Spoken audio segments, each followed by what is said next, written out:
Ya, baik. Assalamualaikum warahmatullahi wabarakatuh. Salam sejahtera untuk kita semuanya, Ananda hebat. Bagaimana nih kabarnya hari ini? Saya berharap semuanya dalam kondisi yang baik-baik saja, sehat walafiat, dalam lindungan Allah Subhanahu wa taala, Tuhan Yang Maha Esa. Sehingga kita dapat mengikuti kegiatan pembelajaran kita hari ini dengan topik aktivitas kebugaran jasmani. Nah, jadi dengan topik kita kali ini, diharapkan Ananda hebat semuanya konsep dapat mempraktikkan 10 konsep keterampilan kebugaran jasmani. Nah, namun sebelumnya, tahu nggak nih apa itu pengertian dari kebugaran jasmani? Nah, jadi kebugaran jasmani itu adalah kemampuan seseorang melakukan berbagai aktivitas fisik tanpa merasakan kelelahan yang berarti. Nah, jadi bisa dikatakan bahwa kebugaran jasmani itu adalah kalian berulang kali melakukan kegiatan fisik tapi nggak pernah lelah gitu, atau lelah namun tidak berarti, tidak ada apa-apanya. Seperti itu. Nah, lalu apa aja nih 10 komponen kebugaran jasmani yang nanti eh, juga menjadi tujuan dari pembelajaran kita hari ini. Nah, jadi ada 10 komponen kebugaran jasmani. Yang pertama itu adalah kekuatan atau strength, kedua daya tahan atau endurance, daya otot, muscular power, keempat kecepatan atau speed, kelima kelenturan atau flexibility. Nah, selanjutnya yang keenam ada kelincahan atau agility, ketujuh koordinasi atau coordination, keseimbangan atau balance, ketepatan atau akurasi, dan yang terakhir adalah reaksi atau reaction. Nah, kita bahas dari yang pertama, dari kekuatan atau strength. Nah, jadi kekuatan atau strength ini adalah kemampuan dalam mempergunakan otot untuk menerima beban ketika melakukan suatu aktivitas fisik. Nah, jadi banyak banget contoh bentuk latihannya ya. Ada push up, ada back up, sit up, ataupun pull up. Nah, lalu olahraga apa nih yang erat kaitannya dengan strength atau kekuatan? Olahraga yang membutuhkan kekuatan ini antara lain tolak peluru, lontar martil, angkat berat, atau juga lempar lembing. Itu ya. Nah, jadi itu olahraga yang dibutuhkan untuk kekuatan ini. Lalu yang kedua ada daya tahan atau endurance. Nah, jadi daya tahan ini adalah kemampuan tubuh untuk melakukan aktivitas fisik dalam waktu yang relatif lama, secara efektif dan efisien. Nah, jadi daya tahan ini juga dikaitkan dengan kemampuan seseorang untuk menggunakan sistem kardiovaskulernya, sistem paru-parunya dengan efektif dan efisien. Ada beberapa contoh latihan untuk meningkatkan daya tahan, antara lain seperti fartlek, interval training, lari 12 menit, lari 2,4 km, cross country, renang, ataupun juga bersepeda. Tapi renang-renang atau bersepeda jarak jauh ya, olahraga-olahraga yang bentuk latihan yang jarak jauh. Lalu olahraga yang membutuhkan tingkat daya tahan tinggi ini banyak sekali ya. Salah satunya adalah lari jarak menengah atau lari jarak jauh, seperti itu.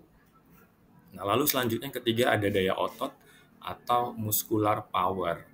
Nah, daya otot ini adalah kemampuan seseorang untuk memaksimalkan kekuatan dalam waktu yang sesingkat-singkatnya. Nah, contoh latihannya itu antara lain vertical jump dan atau lari zigzag. Nah, daya tahan otot ini sangat penting ya, terutama ketika seseorang atlet akan melakukan start atau tolakan saat melakukan lompat jauh, seperti yang pada gambar ini. Nah, jadi kalau lompatannya pengen jauh, salah satu unsur yang harus dimiliki adalah kemampuan atau daya ototnya harus kuat, seperti itu. Nah, lalu yang keempat adalah kecepatan atau speed. Nah, kecepatan ini merupakan kemampuan seseorang dalam melakukan gerakan berkesinambungan dalam waktu yang singkatnya. Selain itu, kecepatan ini sangat dibutuhkan oleh atlet lari jarak pendek atau pelari sprint. Nah, jadi kalau pengen nomor-nomor pendek seperti lari 100 meter atau renang 50 meter, nah itu yang dominannya adalah komponen kecepatan atau speed. Selanjutnya yang kelima ada kelenturan atau flexibility. Nah, kelenturan ini adalah keleluasaan pergerakan otot-otot tubuh, khususnya di bagian persendian ya, terhadap penyesuaian gerak yang nanti akan dilakukan. Nah, olahraga yang dibutuhkan dalam flexibility tingkat tinggi ini antara lain adalah senam lantai ataupun senam ritmik ya. Lalu selanjutnya ada kelincahan. Nah, kelincahan atau agility ini adalah kemampuan seseorang mengubah secara cepat arah tubuh atau bagian tubuh lainnya tanpa mengalami gangguan pada keseimbangannya. Contoh olahraganya untuk kelincahan ini adalah bulu tangkis, lalu olahraga bergulainya seperti sepak bola, basket, dan bola voli. Seperti itu. Nah, lalu selanjutnya ada koordinasi atau coordination yang merupakan kemampuan seseorang untuk menyatukan gerakan tubuh yang berbeda ke dalam satu gerakan yang efektif, seperti senam aerobik. Ada banyak sekali contoh-contoh gerakan, lalu disatukan menjadi satu ke dalam satu gerakan yang efektif. Itu contoh dari koordinasi. Selanjutnya yang ke-8 adalah keseimbangan atau balance. Nah, keseimbangan atau balance ini adalah kemampuan seseorang untuk mengendalikan organ dan saraf otot sehingga bisa mengendalikan gerakan tubuhnya dengan baik. Seperti itu.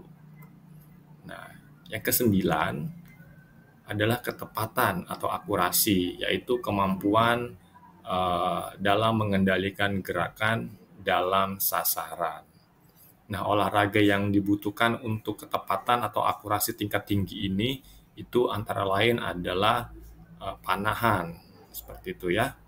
Karena butuh benar-benar fokus dan akurasi, karena juga harus berpikir tentang bagaimana kecepatan angin ataupun arah angin, sehingga panahan ini menjadi olahraga yang sangat membutuhkan ketepatan atau akurasi. Nah, yang selanjutnya yang terakhir itu adalah reaksi atau reaction.